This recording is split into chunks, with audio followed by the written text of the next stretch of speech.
Hey, Shalom family, and welcome to another Bible study being held here at the UCI in Lithonia, Georgia.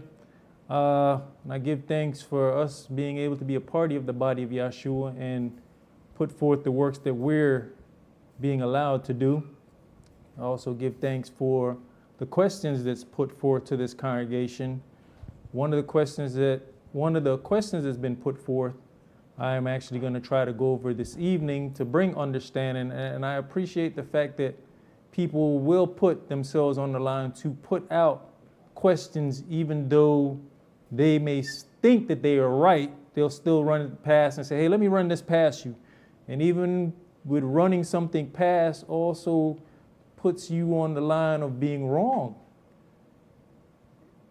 But can you accept when you're being told that no, your outlook on that is wrong? So the great thing is to be able to get correction and make the adjustments and make the changes and even go to the people that you may have put that forward to say, you know what, hey, my outlook was wrong about that. This evening, what we're actually going to go over is a question of, will you know anyone in the kingdom? So let's see if we can answer that question by going through the scriptures. And when I say, will you know anyone in the kingdom, such as if your parents make it to the kingdom, will you be able to say, hey, that's dad over there. Hey, that's mom. Hey, this is Brother Mikael. Speaking of that, I'm Kish Ben Israel. I'm the under priest here at the UCI. This is my brother and priest, Brother Mikael. And we're going to dive into this question as best we can. But let's lay a little bit of foundation before we get into this question and answering this question via scripture. First, let's start with Revelations chapter 12 and verse 7.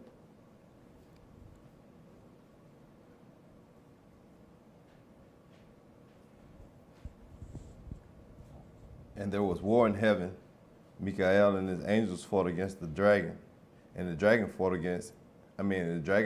his angels, and prevailed not. Neither was their place found any more in heaven. And the great dragon was cast out, that old serpent called the devil and Satan, which deceived the whole world. He was cast out into the earth, and his angels were cast out with him. And I heard a loud voice saying in heaven, Now is come salvation and strength and the kingdom of our Elohim and the power of his Mashiach. For the accuser of our brethren is cast down, which accused them before our Elohim day and night. So if we look at this is going to be a terrible time on the earth where Lucifer is cast out of heaven and onto the earth. This also leads to the simple fact that the thought process of us going up to heaven is not going to happen.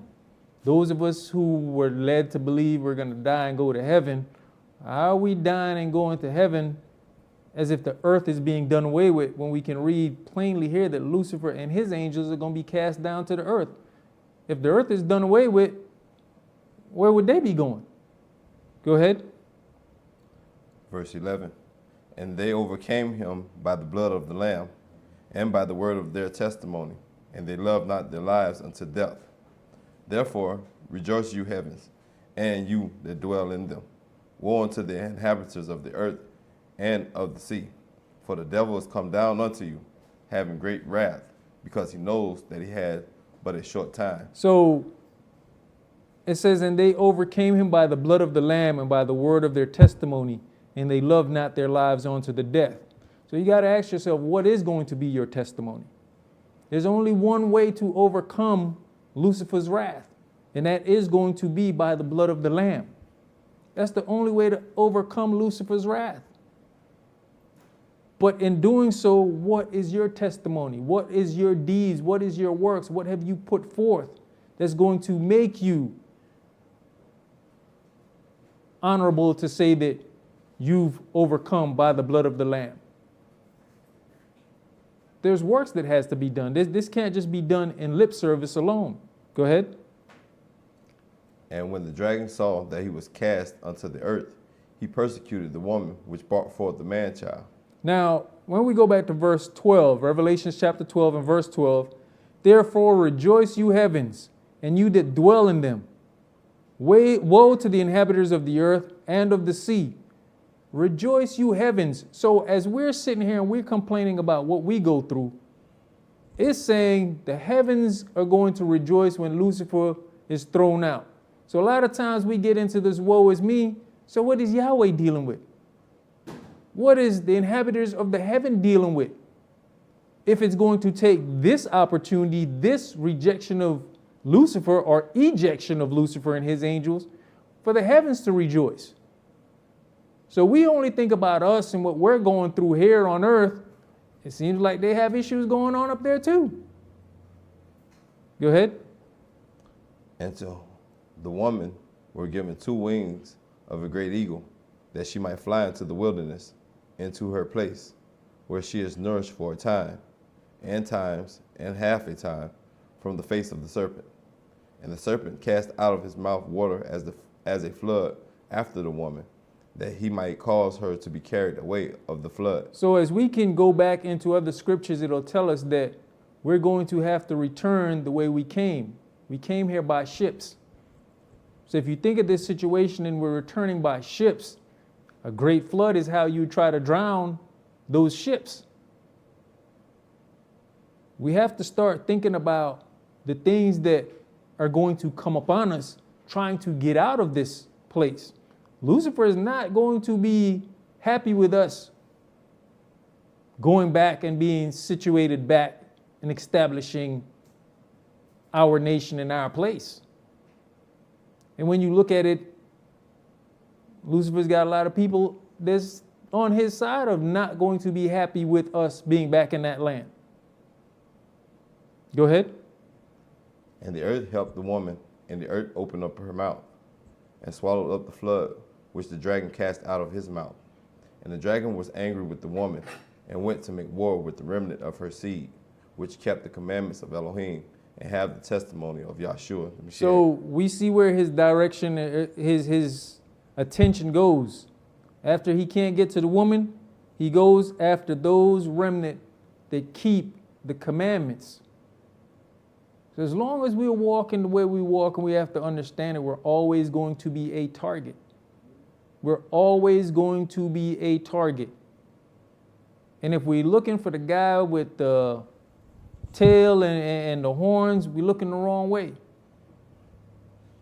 The attacks on your jobs, the attacks in our lives, this is a constant attack. If you can get us thrown off the game and out of the way, that's one less person he's got to worry about when this time comes. But I just want to set a scenario here of showing that the earth is going to have its time when Lucifer is going to go on a bigger rampage than what we think we have seen. But even on that rampage, the only way to overcome him is by the blood. And with doing so, we have to be keepers of the commandments. We have to be doing the works. And if you're not being attacked, then you need to look at yourself and find out, what are you doing wrong? If you are not having problems in your lives, and I'm not talking about problems that you carnally go create, as you're walking in this word, then you might need to examine yourself and figure out if you're toting the line or if you're really walking. Some people in their mind really believe they're walking the walk, but yet they're still doing the deeds. Like Priest Mikael has said, you've got a lot of people who change from Sunday, and all they do is carry them same Sunday deeds over with them to the Sabbath. And then figure as long as they ain't eating anything unclean, that they're good. But you brought your Sunday ways over to the Shabbat and not made any adjustments to make things better for yourself to be one of those that Lucifer is going to have a problem with. My brother, let's go to Daniel chapter 7. Daniel chapter 7, and we're going to read verse 15 through 18. Like I said, the whole topic that was brought up was, will we know anyone in the kingdom? And we're just going to go through scriptures to see what the scripture says about that. It's not going to come out straight plain and say, hey, there's Dad, I remember Dad, but we can put some things together.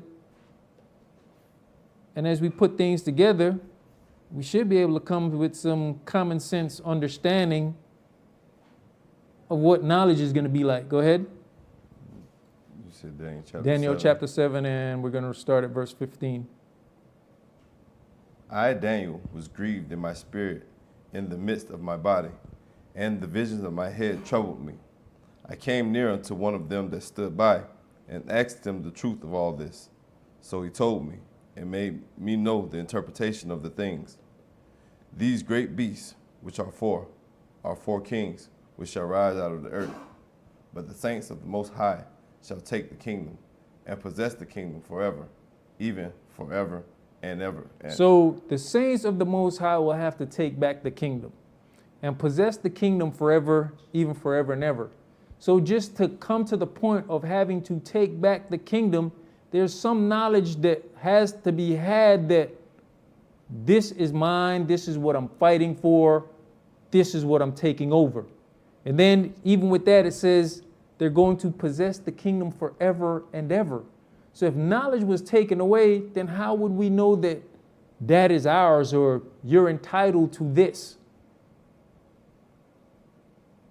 And of course, it's saying the saints will have to take back the kingdom. So you're talking about people who are still living during this time, putting up this fight to take back the kingdom. So if we look at it, everybody's not going to be resurrected. Everybody's not going to face death. There will be those of us that walk back into the kingdom, just like we read about Lucifer trying to drown the woman. Remember, it says we shall return the same way we came, by ships. So I would hope that on the ship, these ain't dead carcasses and ghostly people being taken back. These are people who are still living, going back to where we came from. You got something, my brother? People, it's a lot of people watch a lot of TV these days. Something like the Men in Black, they think that, you're going to look at the little pen and then everything going to be wiped from your memory, and then you're going to have all things going to be good. And that's like far from the truth. But, you have to ask yourself, why do people ask the questions that they ask? Sometimes I ask myself that because you would think like, instead of, trying to forget something, you need to, it's said over and over, he's going to bring certain things back to your memory. So while you're trying to forget something, he's trying to bring certain things back to your memory. And usually it's the bad things and things that you need to correct. So instead of remembering, it's kind of easier to try to forget. So you won't think you have to deal with the things or the punishment that come with the things that you feel like, if I forget, then. Hey, but that some people use that as an excuse. Well, I don't remember, I don't recall. Mm-hmm. And they figure that that's a way out. But is it really a way out? I mean, we got to look at it. He's going after the remnant that keeps the commandments. How can you keep something that you don't know anything about? And in all things, he said, I'll bring these things back to your remembrance. We might be thinking long term of him bringing these things back to our remembrance. But on a daily, stuff should be brought back to your remembrance as you're making decisions. Mm-hmm. But you've had to have been in the book and have some understanding. You've had to have been in a class and being taught righteousness for these things to come back to your remembrance. And I can honestly tell you that coming back to your remembrance, as I'm putting stuff together, putting this class together, going over this, I'm driving and something popped in, boom. Scripture popped, and I said, that one's going to be good. I got to give thanks to Yahweh because I didn't bring that back to my own memory. But he said, nah, you need to use this. But if I had never heard it, if I had never went into it, how can it be brought back to my remembrance? Those are what we have to look at. So during those times of decision making or something has come up on us and a scripture pops in your head, you might want to sit down and say, okay, well, how does this go with what I'm dealing with right now? These things are not just going to be brought back to your remembrance so you can go have battle script with somebody. These things are being brought back to your remembrance for guidance. decision making, deeds, how we walk. Because it says we are to be a light unto the world.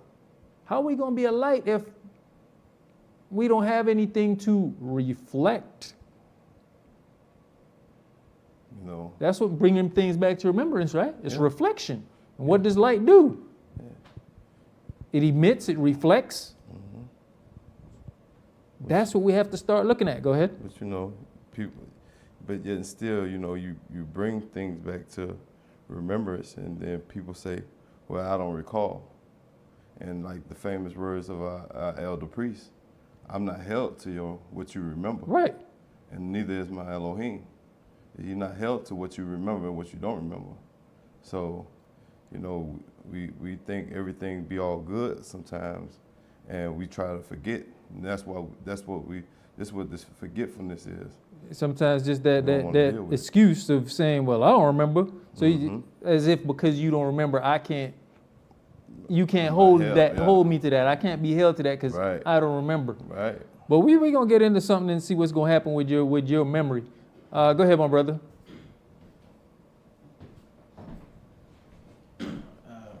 So what he's saying, I hope I'm not getting into your class, but it said, I think it's in Revelation, it said the books will be open, right? Yeah, we gonna get there. We gonna Oh, get there. okay, Yes, sir. all We right. gonna get there. We gonna get there. I appreciate you though. See, bringing it back to your remembrance, right? That's the wonderful thing about getting into this book and studying. That's the wonderful thing about having a teacher. Because sometimes I know we sit and say, man, we keep going over these same scriptures, getting over these same scriptures. But by going over these same scriptures, then it becomes embedded in you. Then you can't use the excuse of, well, I don't remember. Because then you got about 20 other people in the room that's going to say, oh, no, we went over that. You chose not to remember. You wasn't listening when we went over it, but we went over it. So at the end of the day, the United Congregation ain't going to be held accountable for you not remembering. Because there's 20 other witnesses that say, oh, no, we went over that. Oh, no, Elder went over that. That was taught. Let's go to Mark chapter 16. Mark chapter 16, and we're going to start at verse 1.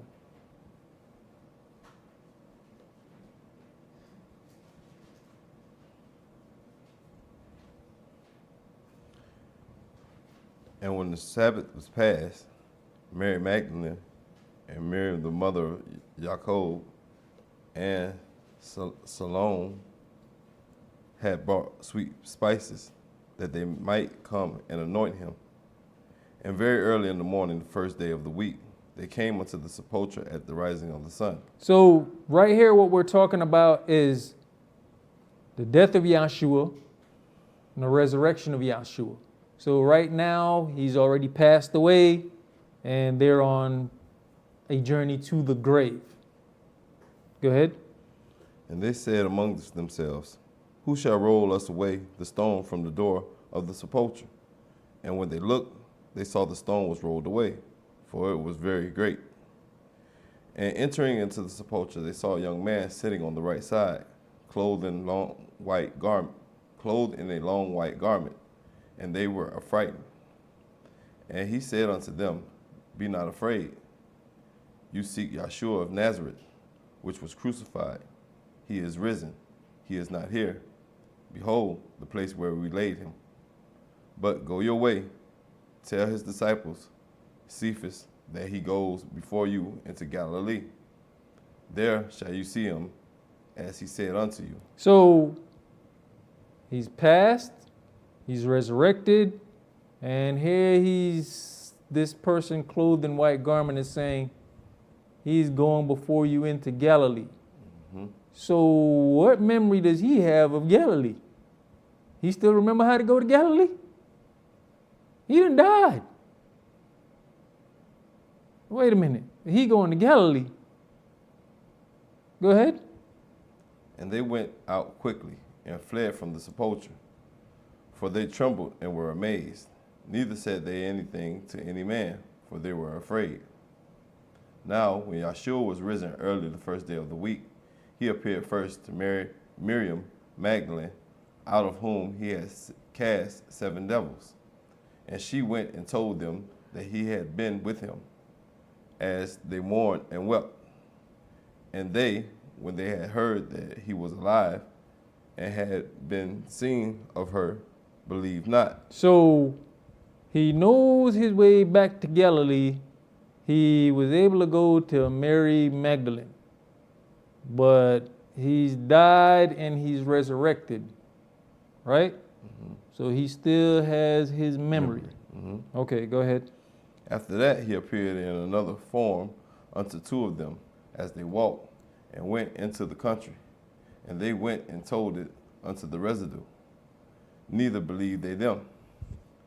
Afterward, he appeared unto the 11 as they sat at meat, and upbraided them with their unbelief and hardness of heart, because they believed not them which had seen him after he was risen. So he went to Galilee, he met with Mary Magdalene, he met with 2 of the other disciples. So he on a roll of knowing people and places and still knowing his way around. But he has died. Go ahead. And he said unto them, Go you into the world and preach the gospel to every creature. He that believes and is baptized shall be saved, but he that believe not shall be damned. So he also remembers what the mission is about and what they're supposed to be doing, right? But he's died and come back to life. Okay, let's go to Luke chapter 24.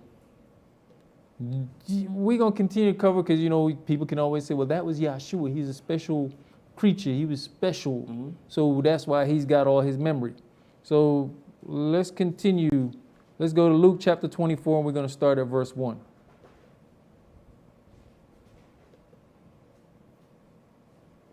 Now upon the first day of the week, very early in the morning, they came unto the sepulchre, bringing the spices which they had prepared, and certain others with them. And they found the stone rolled away from the sepulchre. And they entered in and found not the body of the Adonai Yahshua. And it came to pass, as they were much perplexed thereabout, behold, 2 men stood by them in shining garments. And as they were afraid and bowed down their faces to the earth, they said unto them, Why seek you the living among the dead?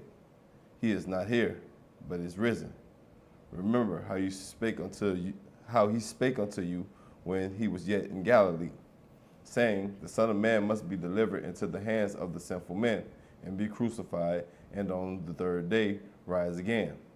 And they remembered his words. So it took these people in white garments to bring back to their memory what he told them.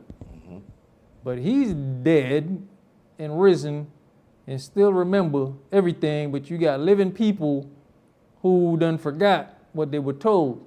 Just like most of us, like that excuse, well, I don't remember. But because they were taught, because it was told to them, somebody was able to bring it back to their memory. Remember, this is what he talked to y'all about. Go ahead. And returned from the sepulchre, and told all these things unto the 11, and to all the rest. It was Miriam Magdalene, and Johanna, and Miriam, the mother of Jacob, and other women that were with them, which told these things unto the apostles.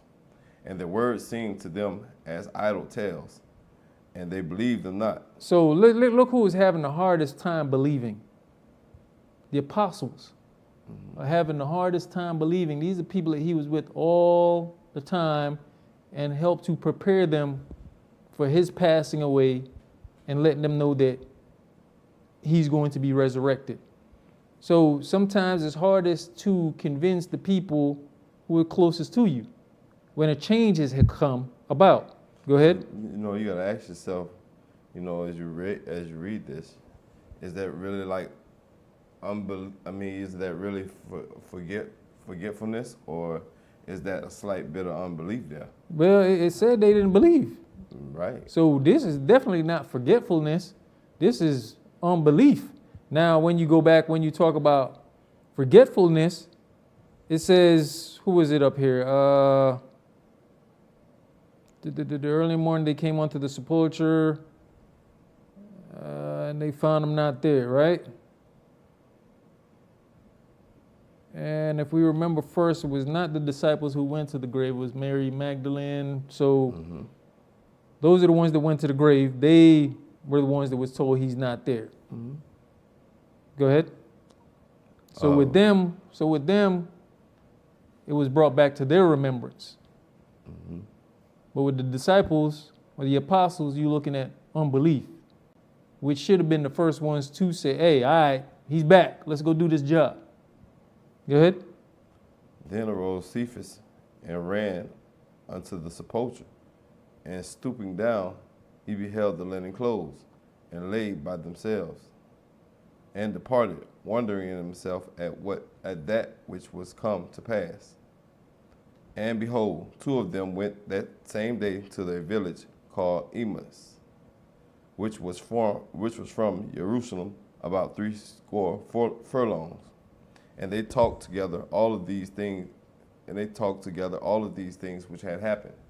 And it came to pass that while they communed together and reasoned, Yeshua himself drew near and went with them. But their eyes were holden that they should not know him. And they said unto them, and he said unto them, what manner of communications are these that you have one to another as you walk and are sad?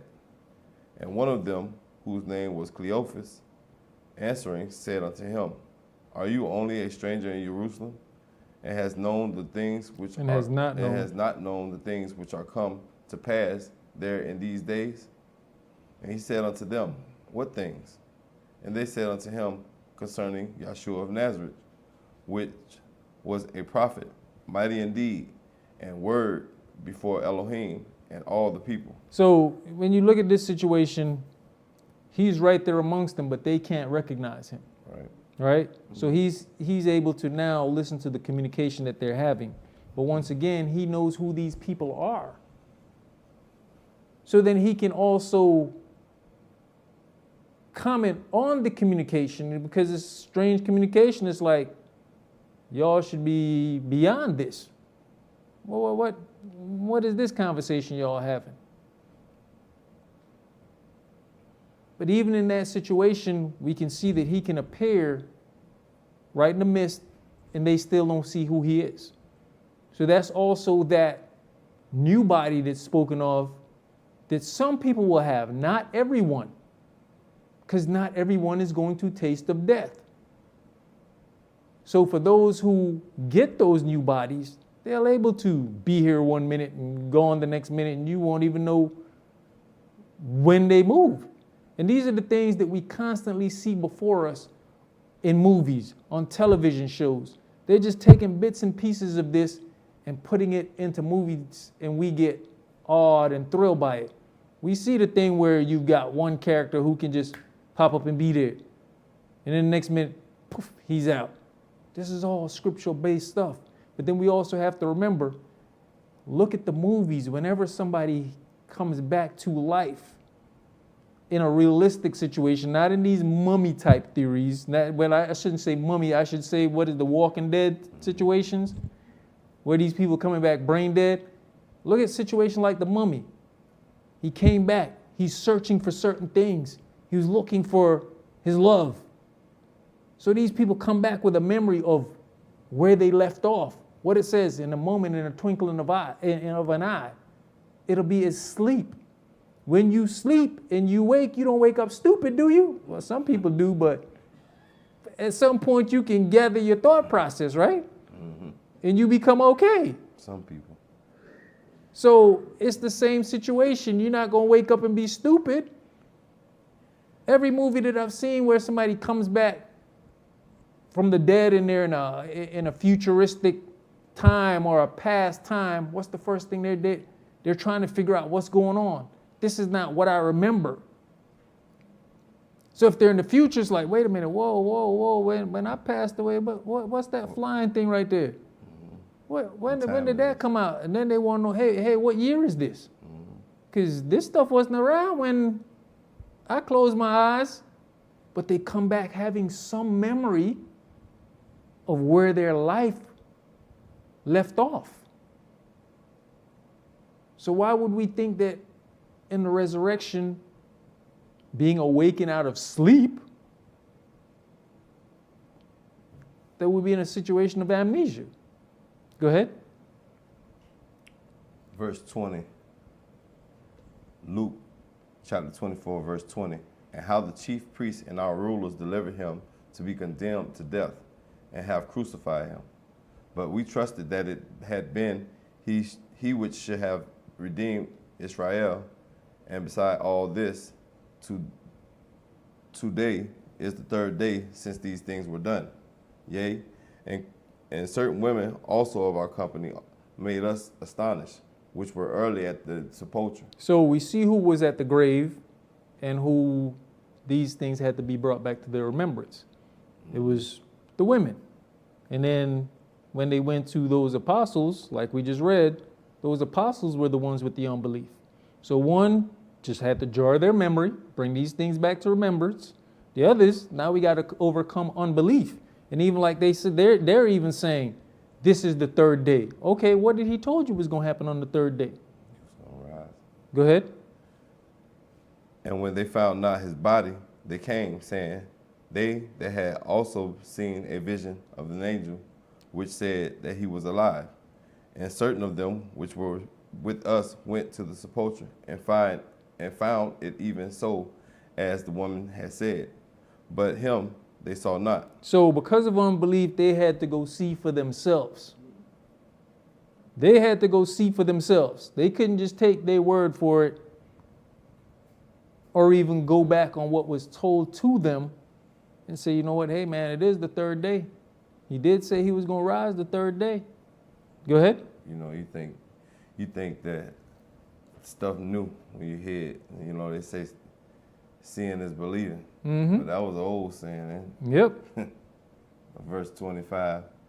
Then he said unto them, O fools, and slow of heart to believe all that the prophets have spoken.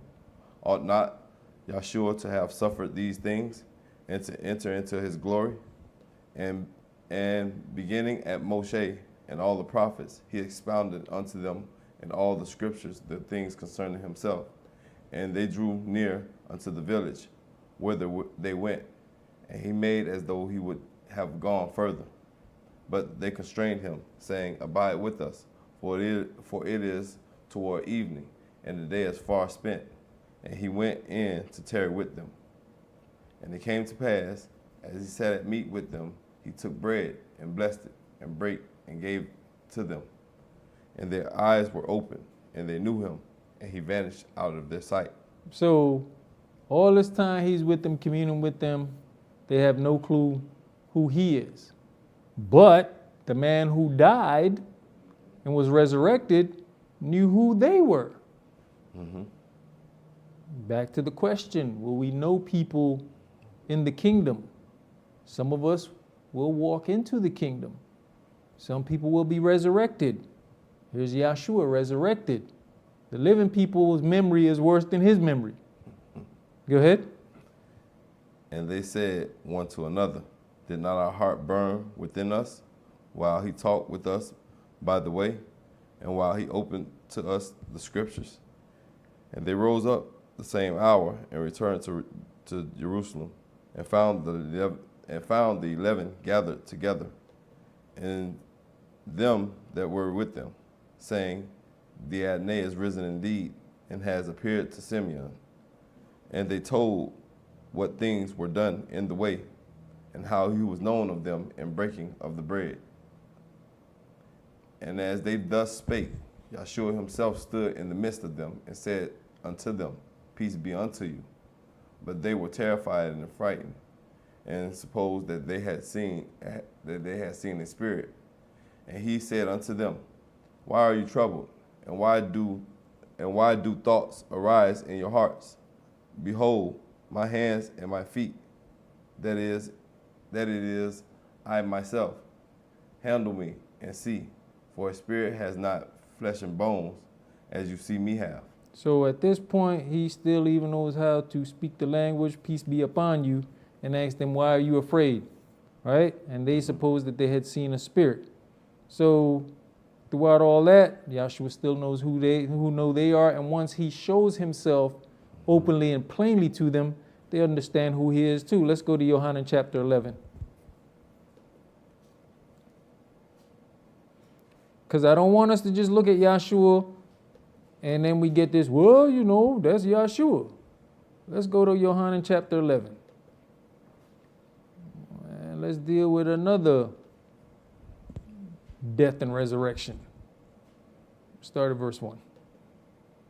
Now a certain man was sick, named Lazarus, of Bethany, the town of Miriam and her sister Martha.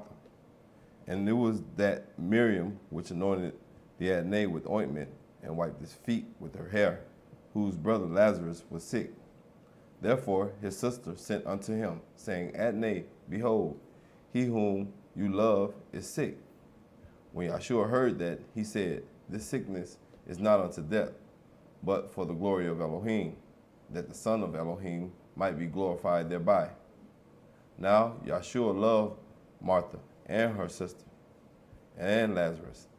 When he had heard, therefore, that he was sick, he abode 2 days still in the same place where he was. Then after that said he to his disciples, let us go into Judea again. You know, verse 14 is verse 4, pardon me, it is one of those verses that we all have to meditate on, right? Yohanan chapter 11 and verse 4. When Yahshua heard that, he said, this sickness is not unto death, but for the glory of Elohim, that the Son of Elohim might be glorified thereby.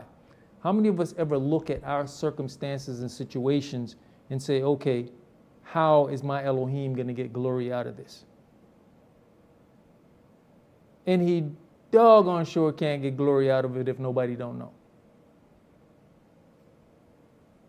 That's where we got to sit on pride and be able to tell people what we going through.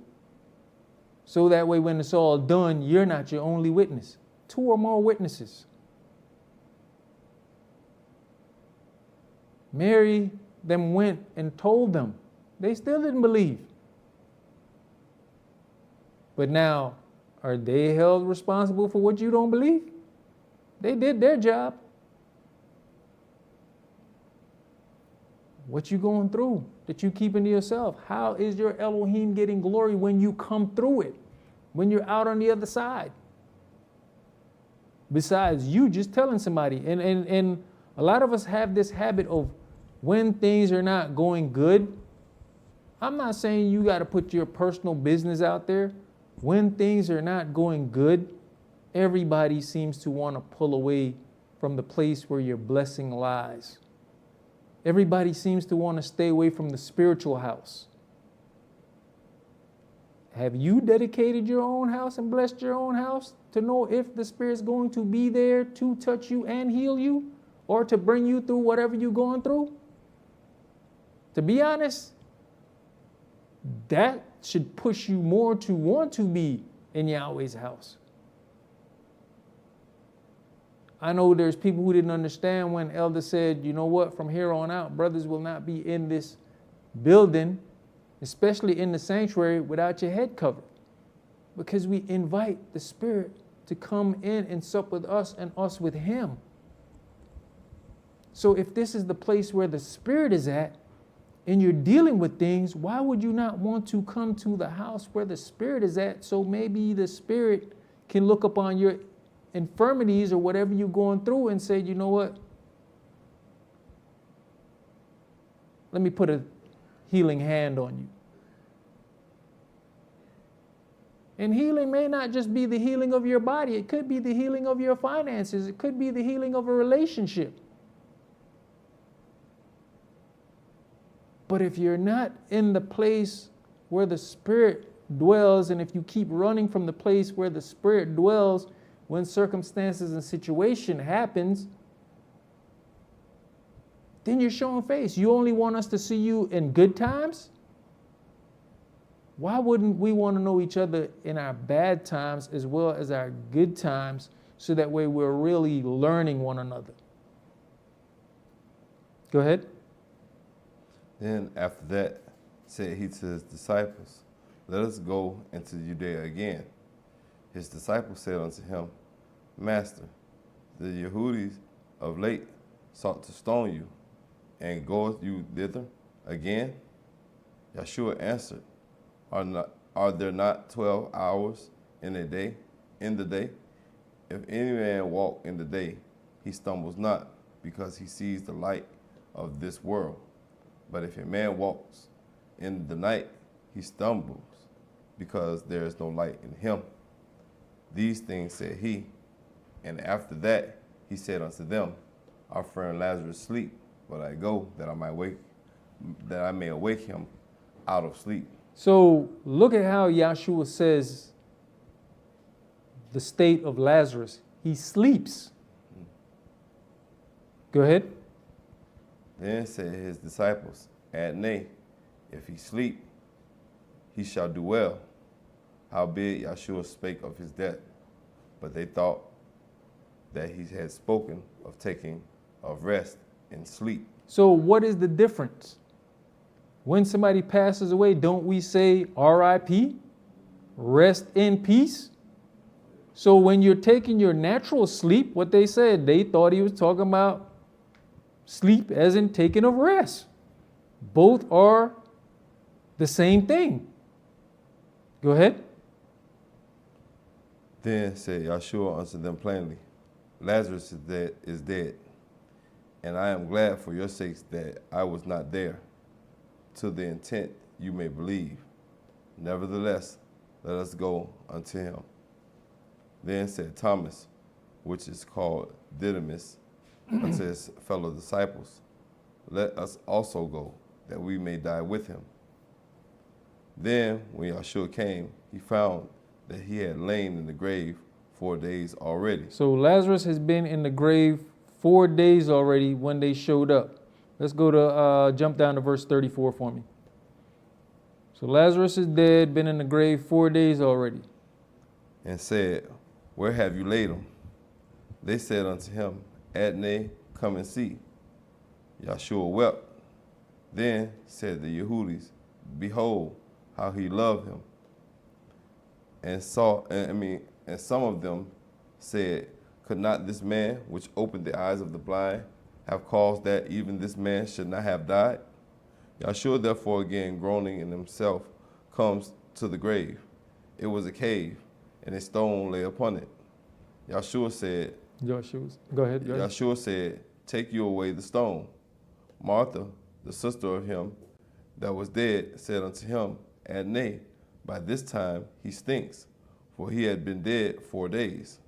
Yahshua said unto her, Said I not unto you that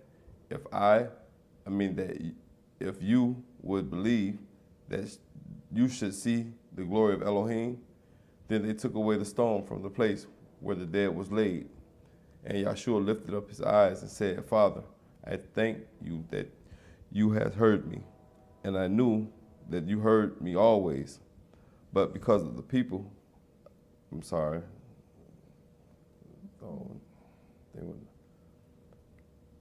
Verse 42. But because of the people which stand by, I said it, that they may believe that you have sent me. And when he thus had spoken, he cried with a loud voice, Lazarus, come forth. And he that was dead came forth, bound hand and foot with grave clothes, and his face was bound about with a napkin. Yahshua said unto them, Loose him and let him go. So Yahshua speaks to the dead man. Verse 43. And when he thus had spoken, he cried with a loud voice, Lazarus, come forth. This is a man who's been buried for 4 days. He still remember his name? Mm-hmm. He still can answer to his name or respond to his name? But he's been dead, right? Mm-hmm. And resurrected. He still remembers his name. Mm-hmm. Okay, so what did he refer death as? Sleep. You wake up out of your sleep, somebody call you while you sleeping. You still know your name. You still know your name. Mm-hmm. All right, let's go to Yohanan chapter 12. You got something there, brother? Yeah. I'm just trying to. I'm looking at it from this angle. So when we die, the body, it go back to the dust, right? We was made from the Right, go ahead. So we go back to the dirt, but it say the spirit, it goes back with Yahweh, right? Mm-hmm. The body is the only thing that's kind of go through decomposing and different changes and stuff Right. like that. But it don't really say that anything is done to the spirit, meaning that everything is still intact, meaning you just storing it away. Mm-hmm. And when you wake, it's like a computer. You store your stuff in the hard drive, whatever, Right. and then you go back Mm-hmm. and then you start all over. So it's kind of. I'm just saying, am I wrong to look at it from an angle like that? Well, let me ask you this. When you go to sleep, right? What happened to all your memories? They still there, right? It's still there, yeah. And then And when you wake up in the morning and you power up, it all come everything back. comes back, right? Yeah, I mean, you got to think about it. He says he's going to collect all the pieces and bring them all back together, right? So, like you say, maybe those who passed away, maybe this whole cloud storage thing, maybe this is something Yahweh had going on way before man came to this cloud storage thing, all right? Let me go ahead and store this right here. And when he get that new body, I can put this right back there. So storage, maybe this cloud storage, maybe you're onto something there, Cloud storage been around way before we came to the thought process of cloud storage. Yohanan chapter 12, and start that at verse 1. Then Yahshua 6 days before the Passover came to Bethany, where Lazarus was which had been dead, whom he had raised from the dead. There they made him a supper, and Martha served, but Lazarus was one of them that sat at the table with them. So this is Lazarus that's been dead, right? Mm-hmm. And been resurrected, right? Yep. Yahshua called him, and he was still able to respond to his own name being called. Now this is the same this is the same Lazarus partaking in the Passover about to come up, right? Mm-hmm. So he still has some thought process of what he needs to do for the holy days, right? What the holy days is all about, Right. right? Mm-hmm. All right, but he there at the table sitting down. I think he's still capable of eating, right? Yep. But he's partaking in the Passover. Right. And go ahead.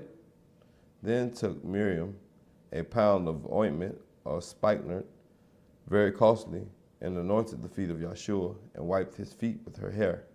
And the house was filled with the odor of the ointment. Then said one of his disciples, Yehuda Iscariot, Simeon's son, which should betray him, why was not this ointment sold for 300 pence and given to the poor?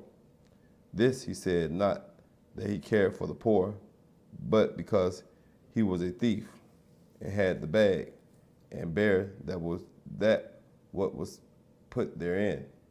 Then said Yahshua, let her alone. Against the day of my burying has she kept this. For the poor always you have with you, but me you have not always. Much people of the Yehudis therefore knew that he was there, and they came not for Yahshua's sake only, but that they might see Lazarus also, who he had raised from the dead. So people are coming to see Lazarus, who was risen from the dead, right? So now you tell me, what kind of glory would Yahshua or Yahweh get if they came and saw Lazarus who wasn't of his right mind? They come to see the miracle, not the one who done the miracle. Right. But imagine if the miracle is done, but you got a big dummy sitting there who he don't remember them, but they remember him. Right. Okay? Right. You can see how bad this would be. Yes. But they come to see Lazarus, who has been risen from the dead. Mm-hmm. So that means the people who never taste of death still knew who Lazarus was, and Lazarus, who tasted of death, still knew who they were. Mm-hmm. Okay. If you just tuning in, what we're going over is, will you know people in the kingdom? We already know some people will taste of death, and there will be those who walk into the kingdom.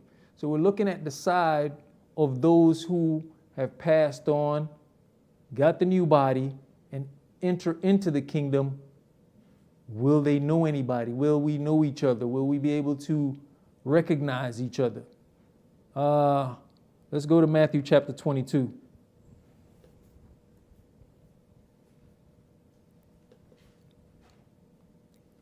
Hopefully as we're going through this, it makes some kind of sense here because we see Yahshua. So we can't make the excuse that Yahshua is a different entity. That's why he came back and he was able to recognize people and places and all that. And now you got Lazarus, who was a normal man, died, came back, and we can see he's still functioning as normal, still knowing what he knew before he died. Because once again, all death is sleep. You will still come back with that knowledge of what you foreknew. Yeah, priest, I hope this ain't cutting into your class, but in Revelations, go on Revelations, it says, and then this book is open, right? Yeah, we gonna get there. Oh, all right. Yeah, okay. I think that that's what Priest Michelle was trying to jump to at the start of the class. Let's go Matthew chapter 22 and start at verse 23. Matthew 22 and 23 is where we're going to start. The same day came to him the Sadducees, which say that there is no resurrection, and asked him, saying, Master, Moshe said, if a man die, having no children, his brother shall marry his wife, and raise up seed unto his brother. Now there were with us 7 brothers, and the first, when he had married a wife, deceased, and, having no issues, left his wife unto his brother. Likewise the second also, and the third, unto the 7th. And last of all the woman died also.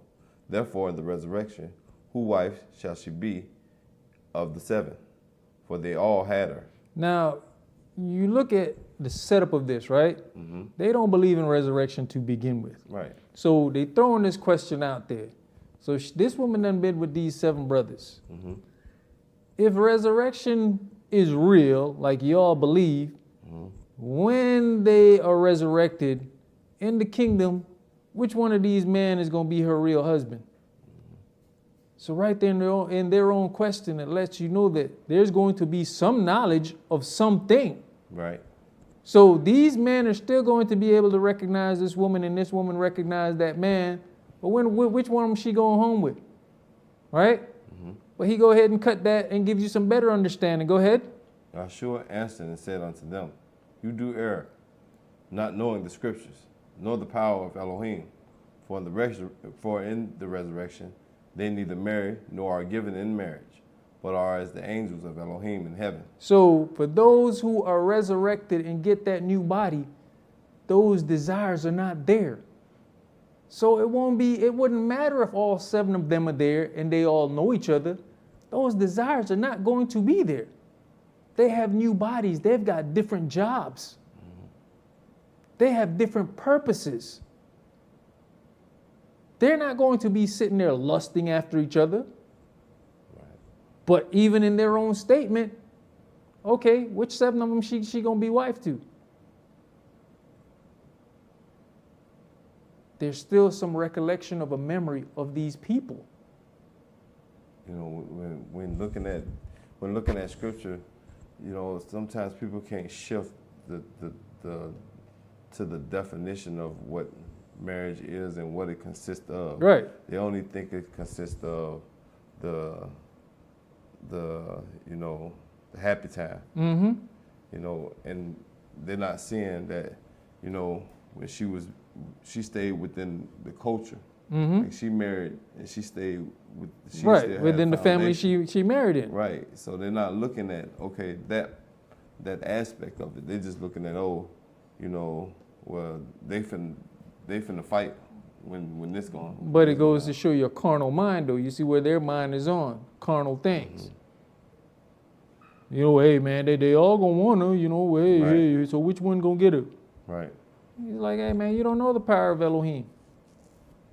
The power of Elohim, he's able to do what he wanna do. These are resurrected bodies. Go ahead. But as touching the resurrection of the dead, have you not read that which was spoken unto you by Elohim, saying, I am the El of Abraham, and the El of Esaac, and the El of Jacob? Elohim is not the El of the dead, but of the living. All right, so there we go. Elohim is the El of the living, not of the dead. And then you get a lot of people, man, I'll die for you. No. How about you live for this word? Mm-hmm. How about you live for this word? Don't die for me. Live for this word. So that way when the time for accountability comes along, then Yahweh can say, you know what, boy, you put forth everything you had for this word.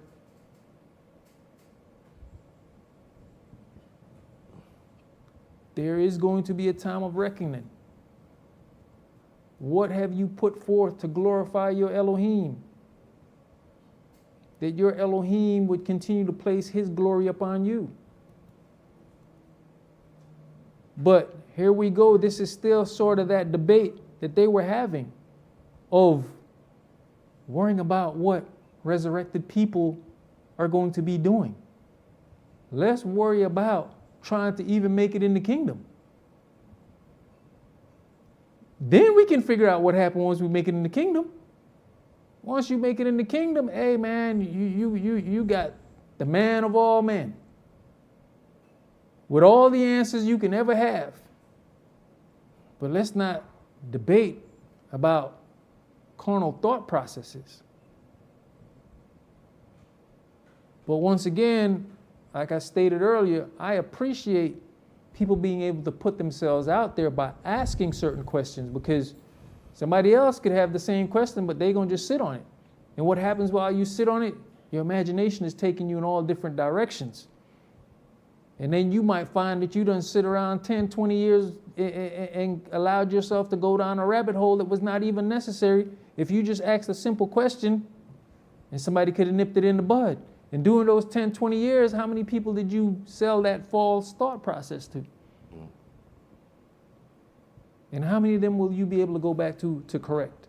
There are certain things that I might want answered that, hey, at the end of the day, Yahshua going to have to answer that for me. Because anything else is just what we think, feel, and believe. Unless you can come and find scripture to put it together, line up on line, precept upon precept, here a little, there a little. And as we're seeing right now, this is what we're breaking down. Here's a little piece over there, there's a little piece over there. But if you don't have the time and patience to put it together, then why don't you go to somebody who that is their job? Because the here a little, there a little is what throws you off.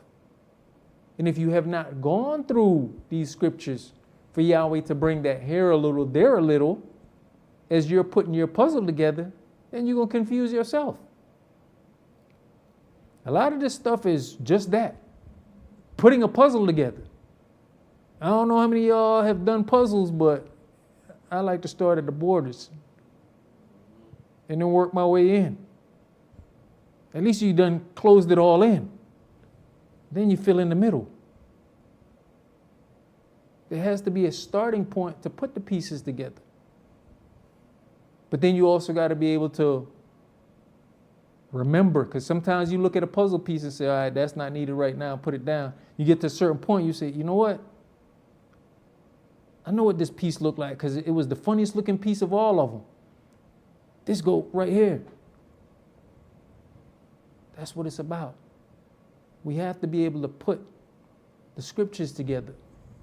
But if you can't do that, don't lean upon your own understanding. Go to somebody who that's what their job is.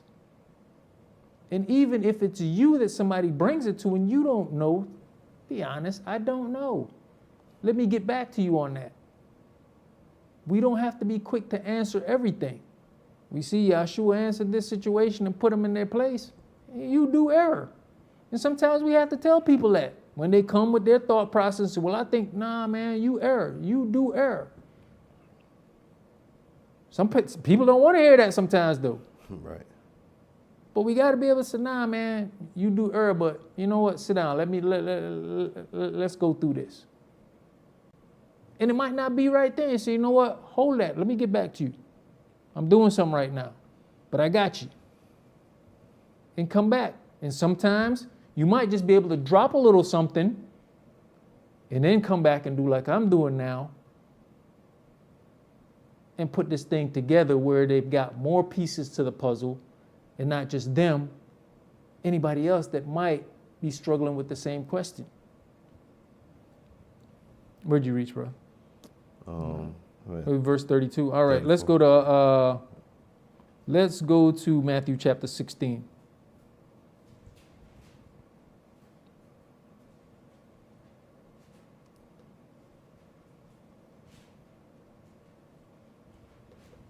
Matthew chapter 16 and start at verse 24. Then said Yeshua unto his disciples, if any man will come after me, let him deny himself and take up his burdens and follow me. This is the hardest thing to do. If any man will come after me, let him deny himself and take up his burdens and follow me.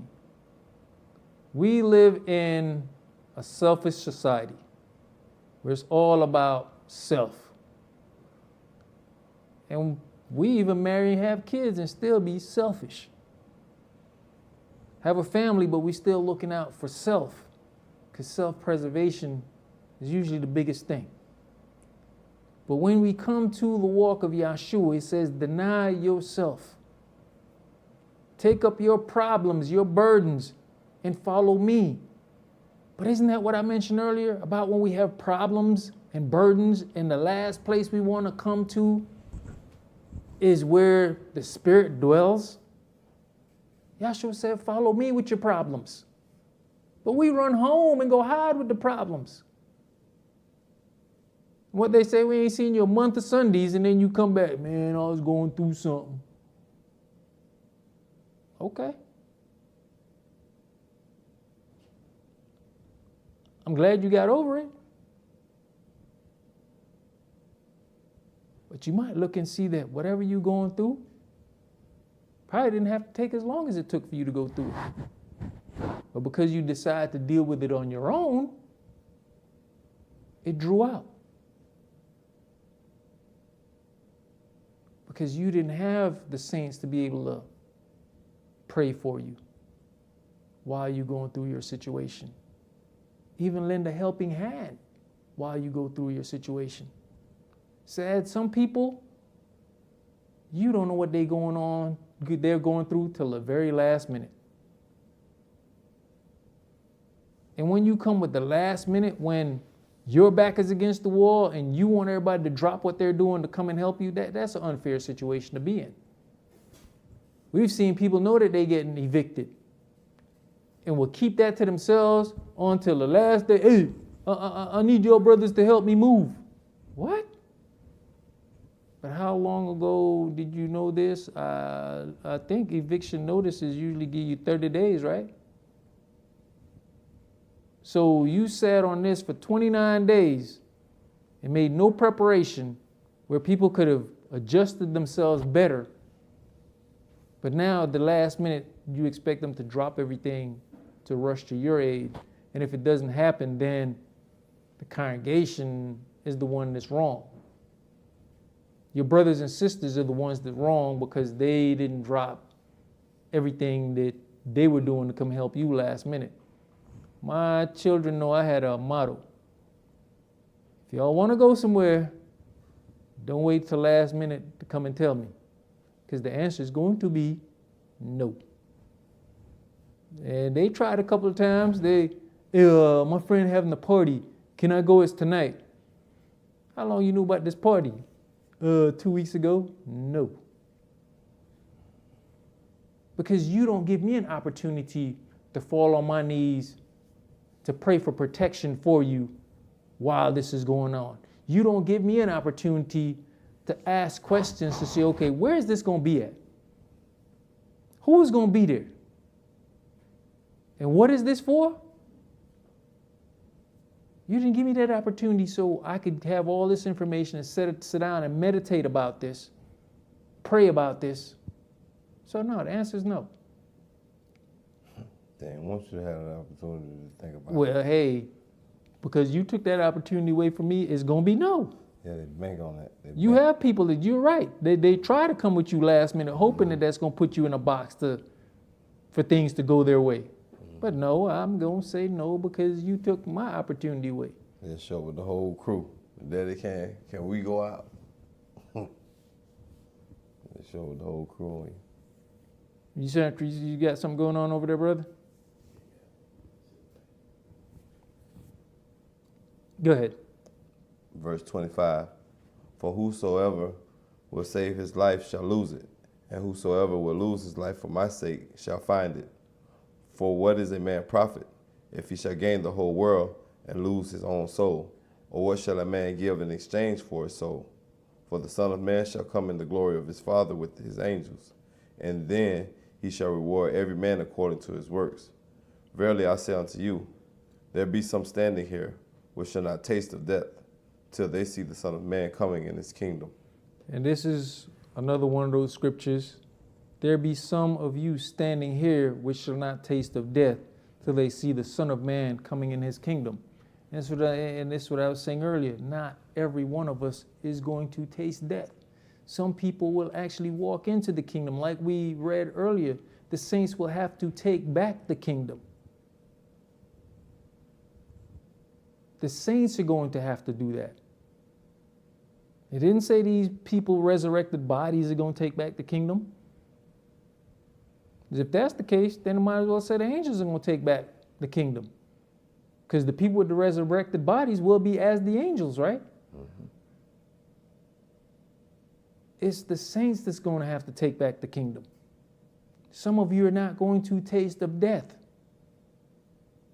So if you're not going to taste of death, are you going into the kingdom with amnesia? Are you going into the kingdom with no memory, no understanding? That wouldn't make any sense. What would you be fighting for? You wouldn't know what you're fighting for. You wouldn't know what the goal and the achievement was about. Let's go to John chapter 8.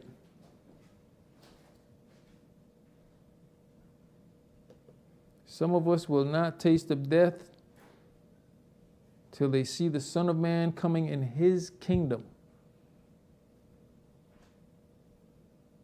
His kingdom hasn't come yet.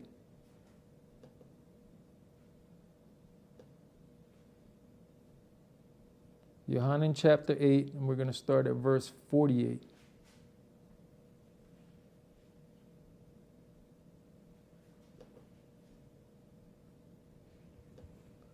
Then answered the Yehudis and said unto him, Shall we not well that you are the Samaritan and have as a devil? Yeshua answered, I have not a devil, but I honor my Father, and you dishonor me. And I seek not my own glory. There is one that seeks and judges. Verily, verily, I say unto you, if a man keep my saying, he shall never see death.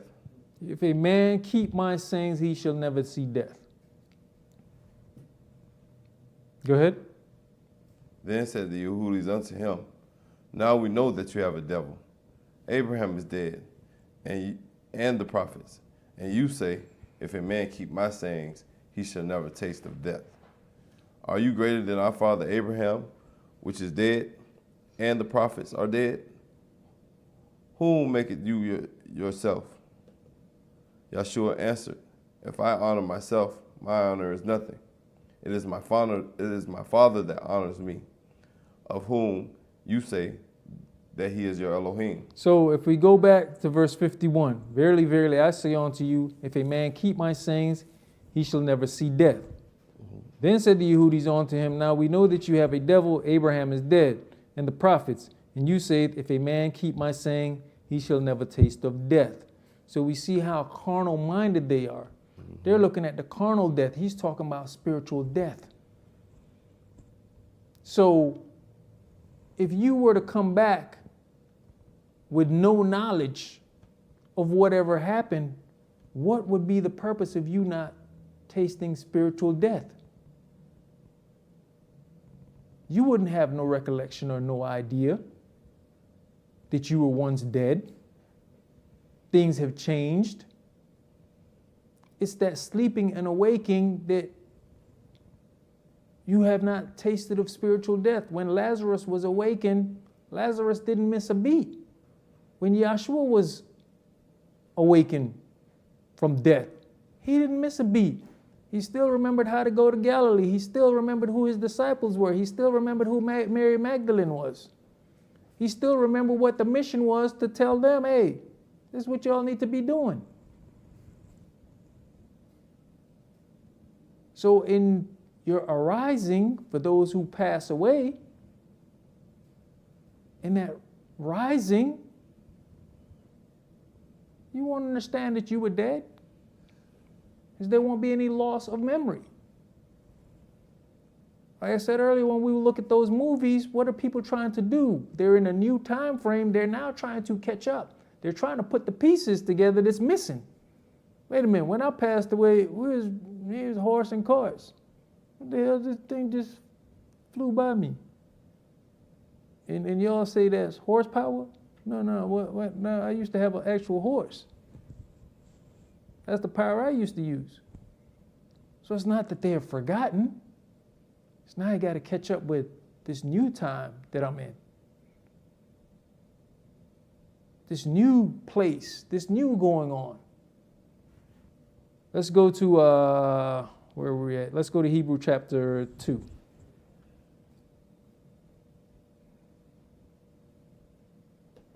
Hebrews chapter 2. And let's start at verse 5.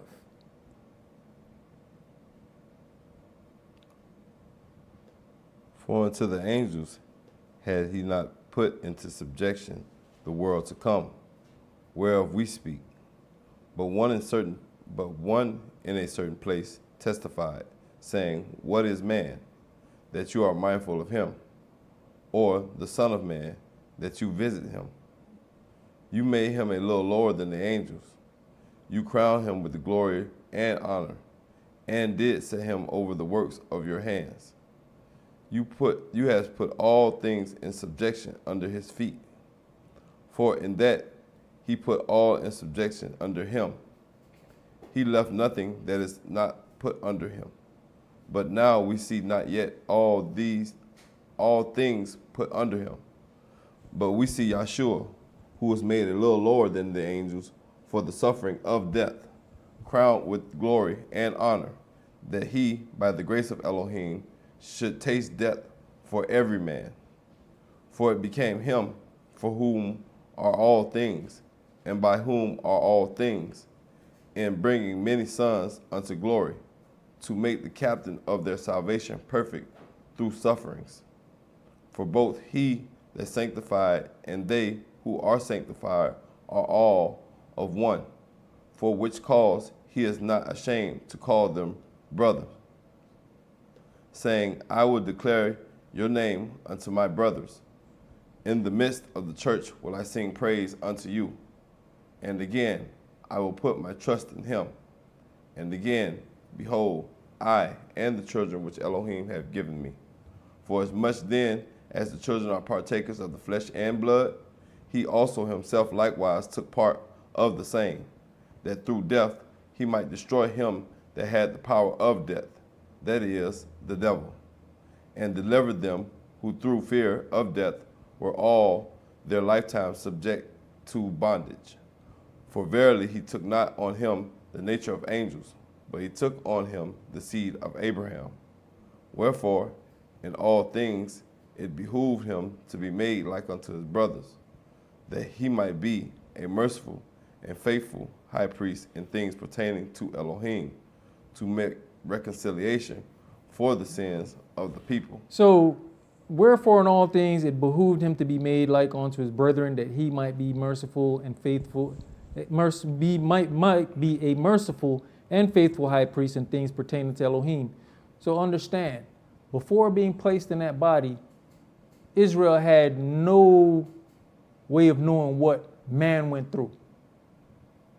The sufferings that man went through is not the same thing that he was dealing with.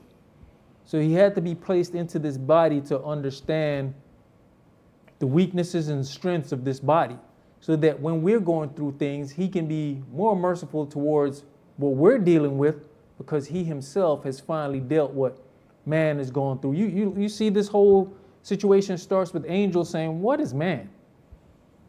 What you so mindful of him for?" And then you put all these things in his power. But what it says, but not yet all things. He ain't got control. We don't have control of all things yet. But you put everything into his hands. Now let's look at it. What does it say? Don't you know you shall judge angels? Look at the power given to man.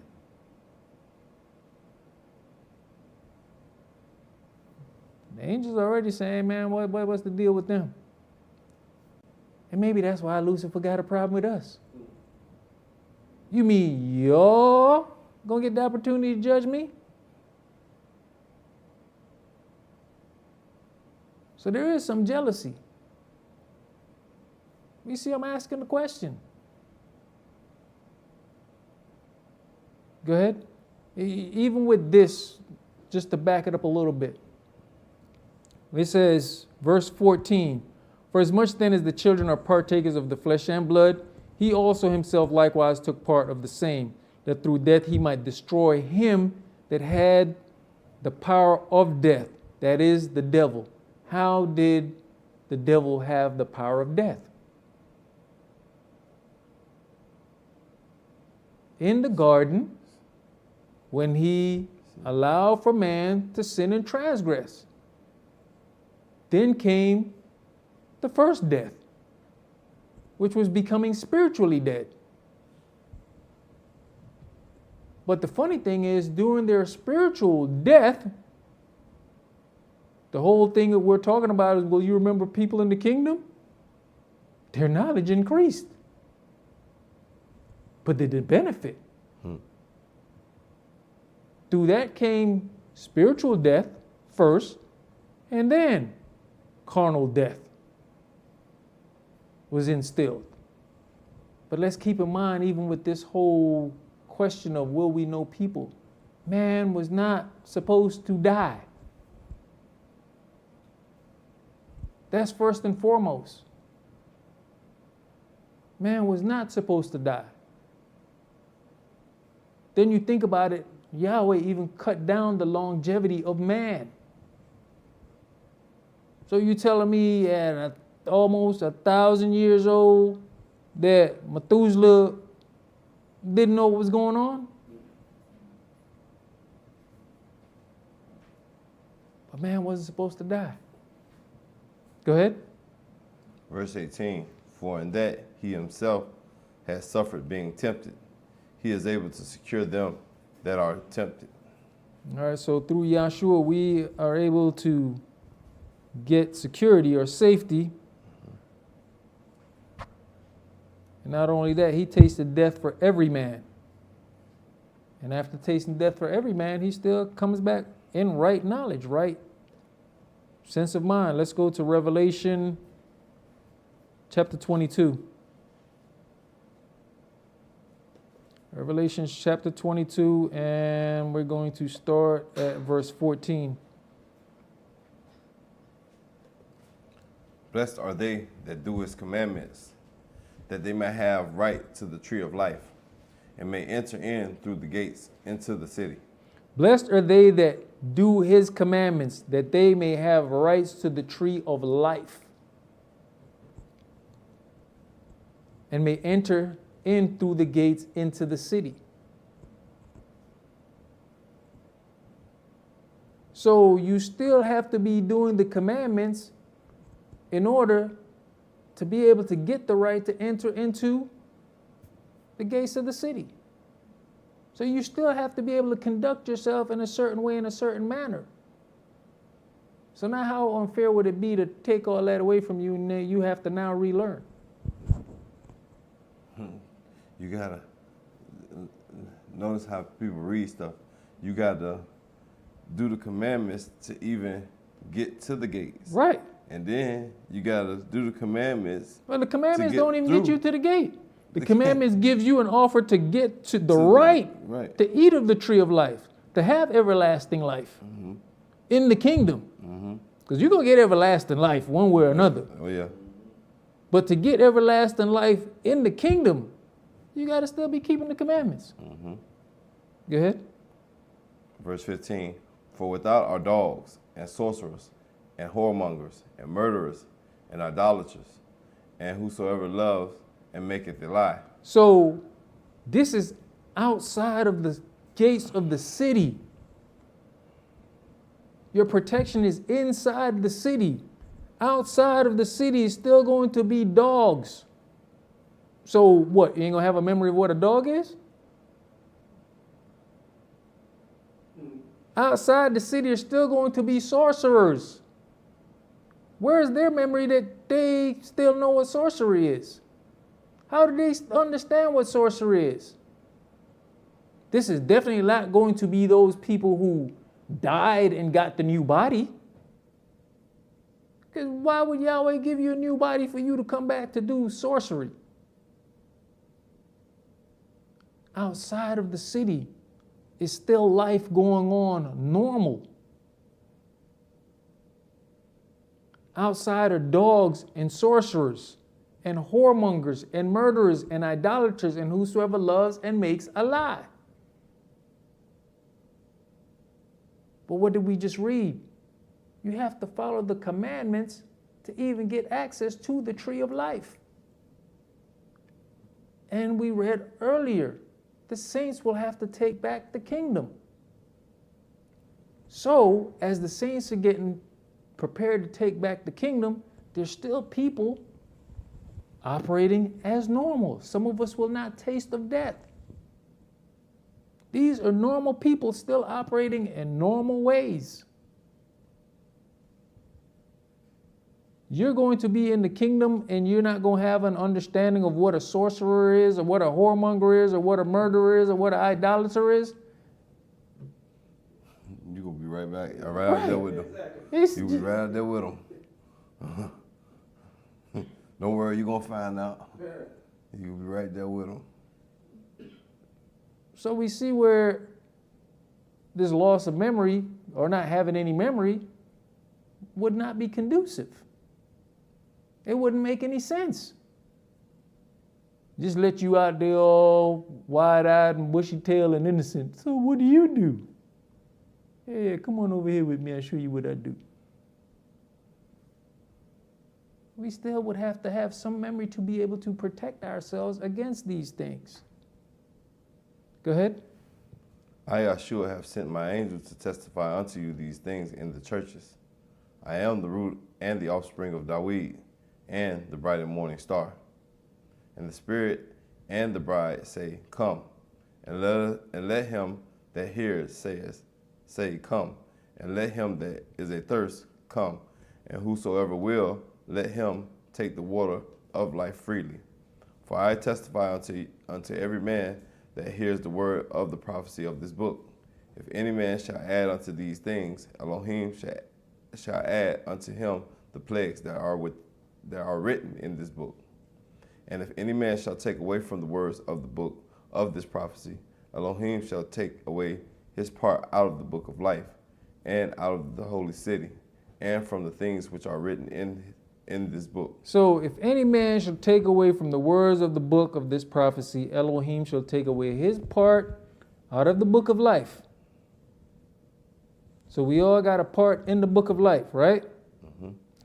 And out of the holy city. So your deeds, like it said, is what's going to give you access to that tree of life. and if you'll be able to get into the gates. And from things which are written in this book. Go ahead. He which testifies these things says, surely I come quickly. Amen. Even so, come, Adonai Yahshua. The grace of our Adonai Yahshua the Mashiach be with you all. Amen. All right, let's go to Zechariah chapter 8.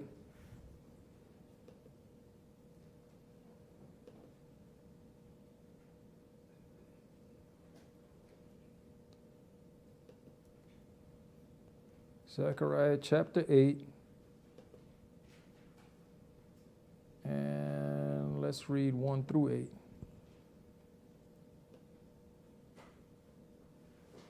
Again, the word of Yahweh of hosts came to me, saying, thus says Yahweh of hosts, I was jealous for Zion with great jealousy, and I was jealous for her with great fury. Thus says Yahweh, I am returned unto Zion, and will dwell in the midst of Jerusalem, and Jerusalem shall be called a city of truth, and the mountain of Yah of hosts, the holy mountain. Thus says Yahweh of hosts, there shall yet old men and old women dwell in the streets of Jerusalem, and every man with his staff in his hand for very age. So in Jerusalem, in New Jerusalem, it says, there shall be yet old men and old women dwell in the streets of Jerusalem, and every man with his staff in his hand for very age. That means old man walking with a cane. Right? Mm-hmm. So if you got the new body and you have a use for a cane, something's wrong. It won't make no sense for you to have the resurrected body and you need a cane. So this is telling you that there's still normal people in the kingdom. Old men, old women. And how are you going to know that they're old? If you have no concept of what old or young is. Go ahead. And the streets of the city shall be full of boys and girls playing in the streets thereof. Boys and girls playing, still having what? A normal life. Mm-hmm. We have let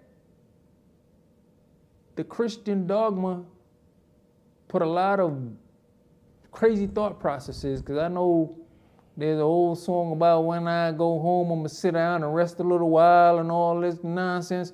Is that what we really believe? That we just going to be in the kingdom just chilling, not doing anything?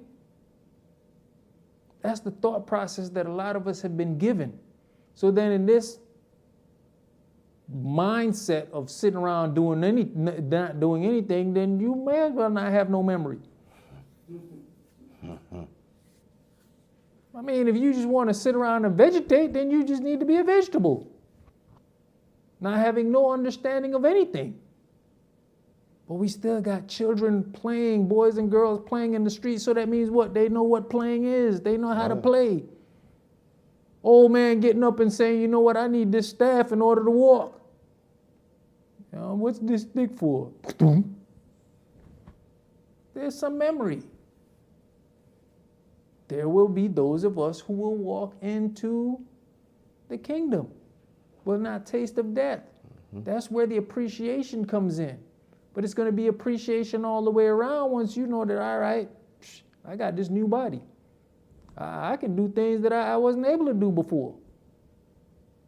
But all of this still has to be dealt with in righteousness. Because what does it say? If a child die 100 years old, that means still normal life, right?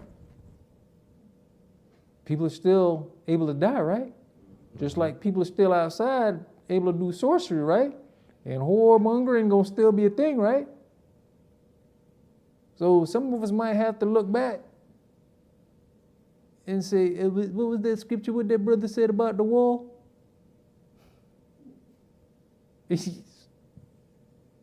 And have to have things come back to our remembrance and deal with it in the same manner. Go ahead. Thus says Yah of hosts, If it be marvelous in the eyes of the remnant of this people in these days, should it also be marvelous in mine eyes? Said Yahweh of hosts. Thus says Yahweh of hosts, behold, I will save my people from the east country and from the west country, and I will bring them, and they shall dwell in the midst of Jerusalem, and they shall be my people, and I will be their Elohim in truth and in righteousness. So Yahweh saves his people from the east country and from the west country, put them back in Jerusalem, and they don't have no memory. How do you thank Yahweh? How are you grateful and gracious for something done for you that you have no memory or recollection of?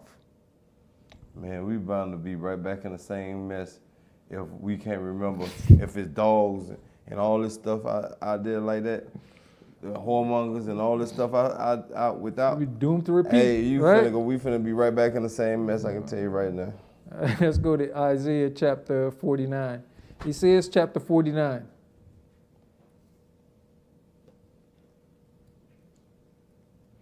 But they say if you don't know your past, you Bound to repeat it. all right.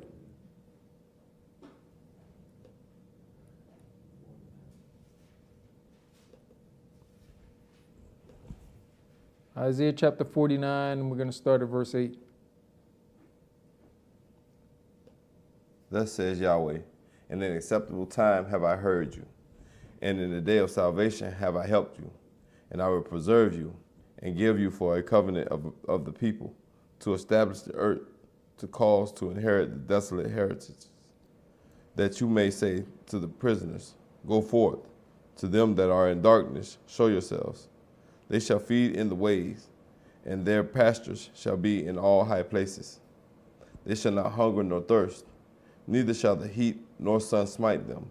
For he that has mercy on them shall lead them, even by the springs of water shall he guide them. I will make all my mountains a way, and my highways shall be exalted. Behold, these shall come from far, and lo, these from the north and from the west, and these from the islands of Sinim. Sing, O heavens, and be joyful, O earth, and break forth into singing, O mountains.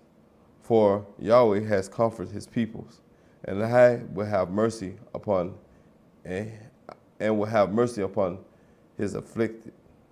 But Zion said, Yahweh has forsaken me, and my Adonai has forgotten me. Can a woman forget her sucking child, that she should not have compassion on her son, The son of her womb. on the son of her womb? Yeah, they may forget, yet I will not forget. Behold, I have graven you upon the palms of my hands. Your walls are continually before me. Your children shall make haste. Your destroyers and they that made you waste shall go forward of you.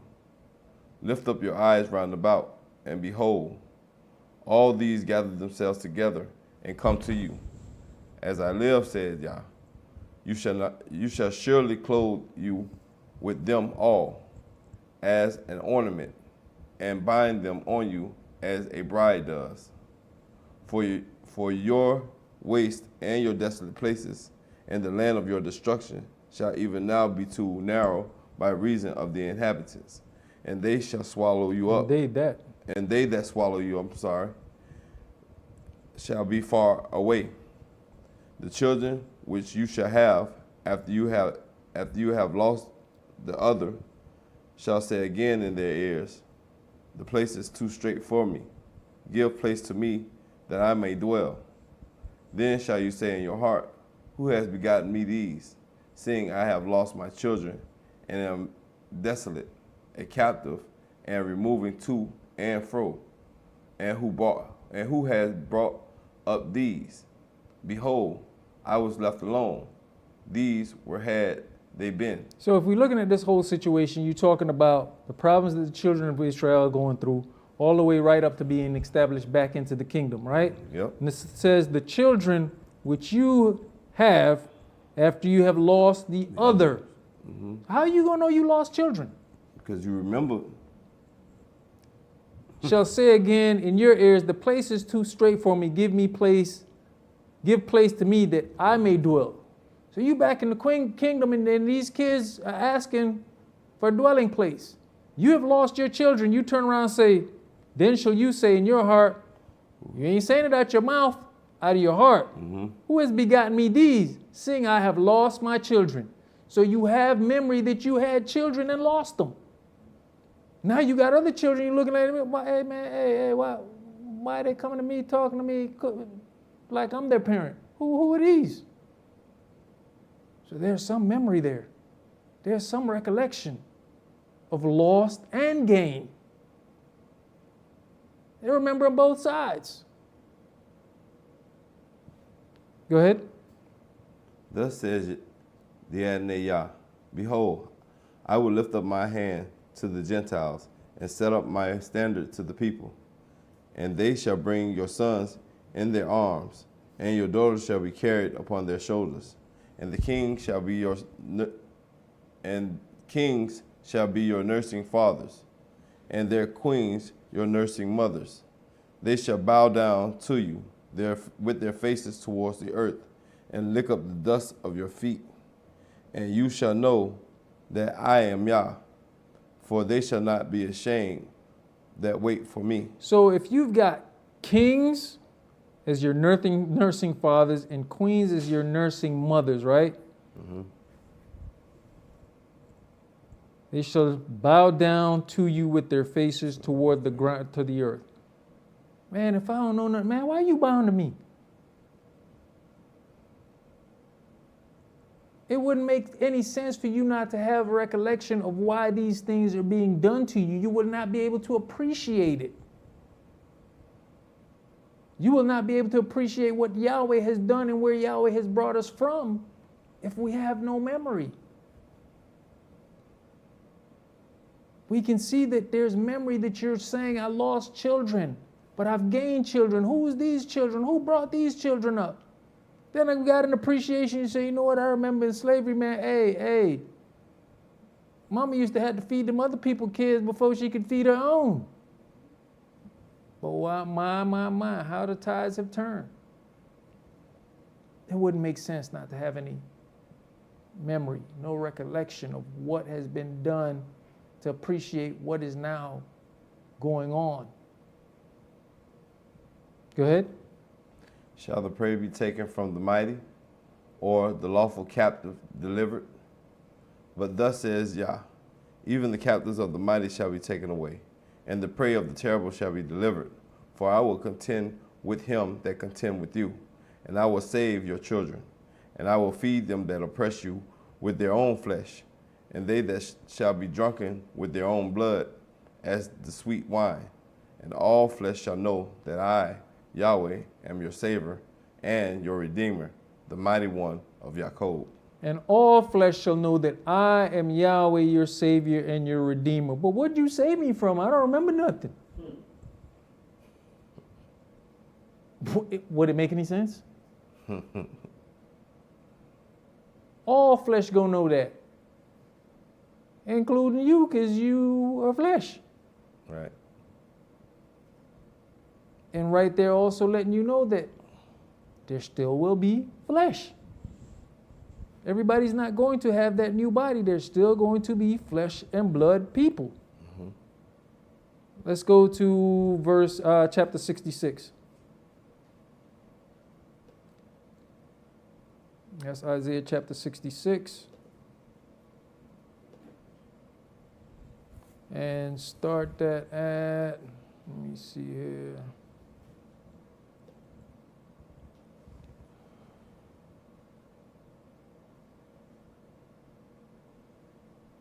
Start at verse 15.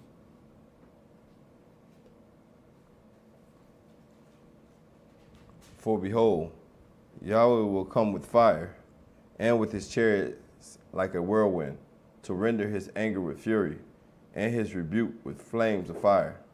For by fire and by his sword will Yahweh plead with all flesh, and the slain of Yah shall be many. They that sanctify themselves and purify themselves in the garden behind one tree, in the midst, eating swine's flesh, and the abomination and the mouse shall be consumed together, says Yah. For I know their works and their thoughts. It shall come that I will gather all nations and tongues, and they shall come and see my glory.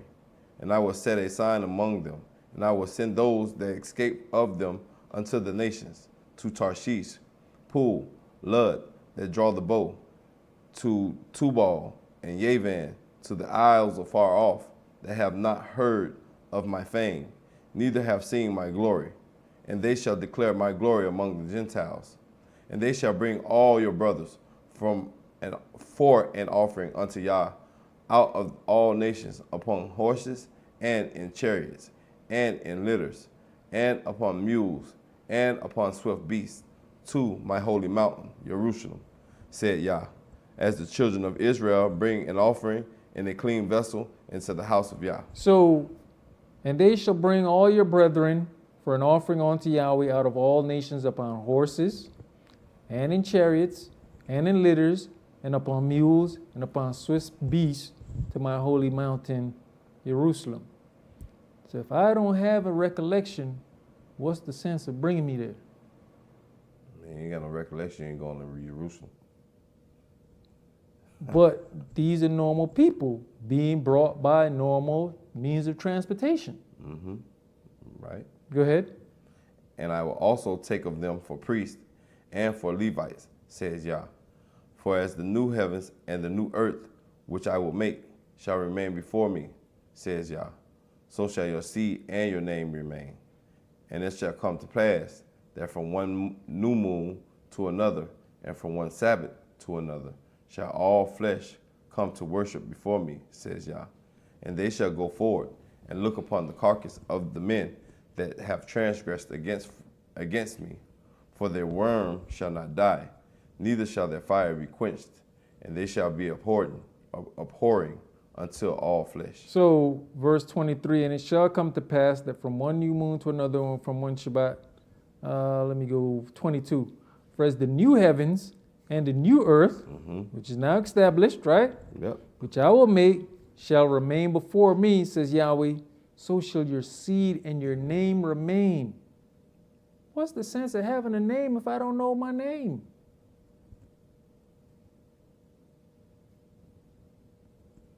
They go your family. They go more. They go your. They go. The question was, will you remember your people? Right. Right. Your It seed says, gonna "So remain. shall Your your name seed." gonna remain. Right. Yeah. So, And he gonna make priests from who? The Levites. right. How am I gonna know if they who? How am I gonna know you a Levite if I don't have any memory of anything? So you gonna know who Levites are. He said, I'm gonna take of them for priests and for Levites. But if you look at it, there's also a separation. Because if you're not looking at it, it's two different sets of priests. Levites are priests, right? But then he said, I'm gonna take of them for priests. Two separate sets of priests right there. Levites are gonna be the priests to Israel, and Israel gonna be the priest to everybody else. He just made that clear. And then in verse 24, and they shall go forth and look upon the carcasses of the men that have transgressed against me. If I don't know what transgression is, why am I looking at these people? These people are set forth as a reminder of what not to do. These people are there so I understand what got them there, what brought forth this judgment onto them. So at any point in time when you're thinking about transgressing, hey man, go right over there and take a look. Hey bro, I want you to go look over there. All right, that's what happens to transgressors.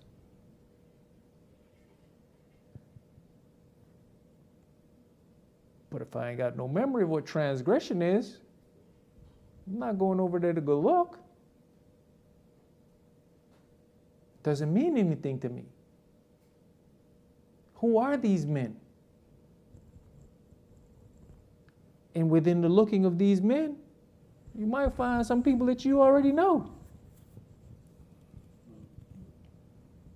Because it was the rich man who said to Lazarus, right? But where was the rich man? He was already in the lake of fire, right? Mm-hmm. But he recognized who? Lazarus. Mm-hmm. But not only did he recognize Lazarus, he recognized Abraham. Because Lazarus was in the bosom of Abraham. Mm-hmm. He was in the lake of fire. You end up in the lake of fire when? After judgment. So judgment has passed. Spiritual death. He still recognized Lazarus. He still recognized Abraham. He still remembered what? His brother. His brothers at home. Yeah, told him to go tell his brothers. Yep. So do we still need to wonder if you gonna remember anybody? Well, if we do, let's go to Matthew chapter 12 and verse 33. This is the one that everybody's been trying to throw out there. Let's go ahead and end this on this note. Matthew chapter 12. And we're going to start at verse 33.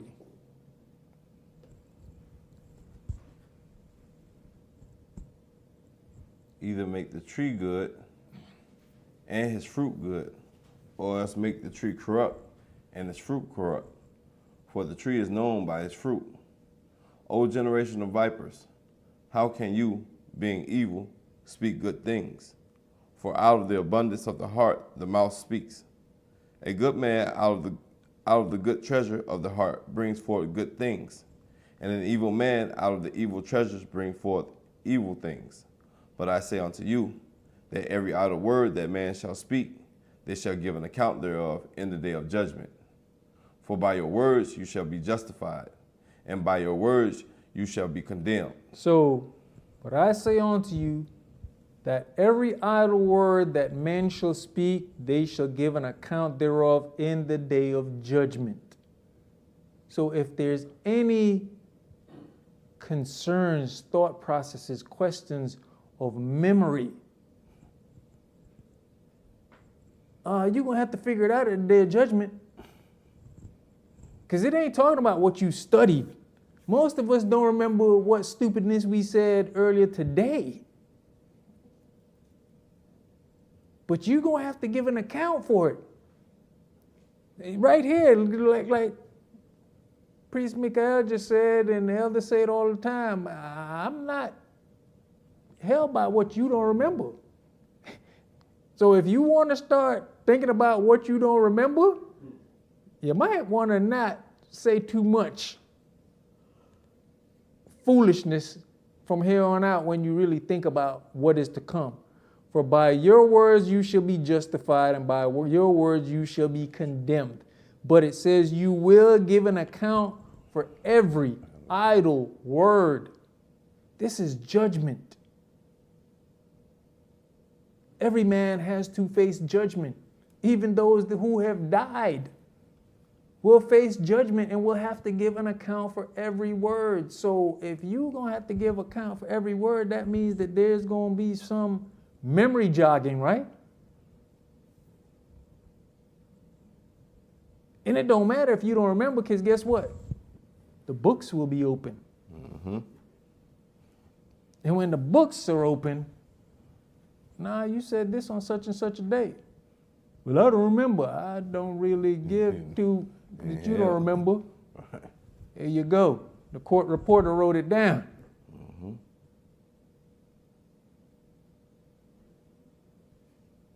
So let's keep that in mind, that old saying, the mind is a terrible thing to waste. We are going to have to recount in this feeble little mind of ours all things. But then it wouldn't make any sense to bring these things back up at judgment just to wipe my memory to go in the kingdom. Or wipe my memory to go into the lake of fire. No, you need to know why you're in the lake of fire. The rich man knew why he was in the lake of fire. Enough to say, go warn them at home. So the memory is still going to be intact. Now, the way we deal may be different depending on which body we have. Those with the resurrected body, as was stated, will be as the angels. They won't have certain desires and certain things. Now, will we have understanding to, when we see that person, know that, all right, you don't deal the way I deal because your thought process is not there. Those desires are not there. I'm still dealing in the flesh. At least you get kicked outside with the whoremongers and the sorcerers and the dogs and them people like that. But hopefully that this has brought some understanding to this subject matter. I appreciate the question. I appreciate all questions that are put forth to this congregation because it helps for us not to stay in the same place. Because whereas in some of us may be on a higher level of something, and we might know you're not going to get there if you don't ask the question to be brought up on that level. And sometimes it might just be a question that you may already know, but just want some more clarification on. So that way you don't go off on your own thought process and go down that deep, dark rabbit hole, and 20 years later you can't come out of it. All right, that's all we're going to do for this evening. My brother Mikael, Priest Mikael, would you lead us out in prayer, please? So, we'll rise and face the east. Our Father, Most High Covenant Elohim, Abraham, Isaac, and Yaakov. Once again, Father Yah, we thank you for the opportunity that we have to straighten our way as we continue down this narrow path, Father Yah, by way of your will and your ways, Father Yah. Thank you for revealing these ways upon us, Father Yah, giving us another opportunity, for we have made a covenant with you, Father Yah, and we went greatly against that covenant that we made against you, Father Yah, being in the daughter of Babylon, learning its ways, Father Yah. As we come out these ways, Father Yah, and learn of our culture, Father Yah, we ask that we be not forgetful servants, Father Yah, but be mindful of our steps and take those things in which we learn and be a light unto other nations, Father Yah. Father Yah, forgive us for our sins and the sins of our forefathers, Father Yah. Keep a hedge of protection round about us and our homes and about this place in which you have given us, Father Yah, this place in which we can come and gather on your holy days, on your new moons, on your Sabbaths, Father Yah, to put forth these things and go over these things, Father Yah. These things I ask in your only begotten Son, Yahshua HaMashiach, to whom you give might, majesty, wisdom, honor, blessing, power, and dominion from henceforth forevermore. Amen and hallelujah. Amen.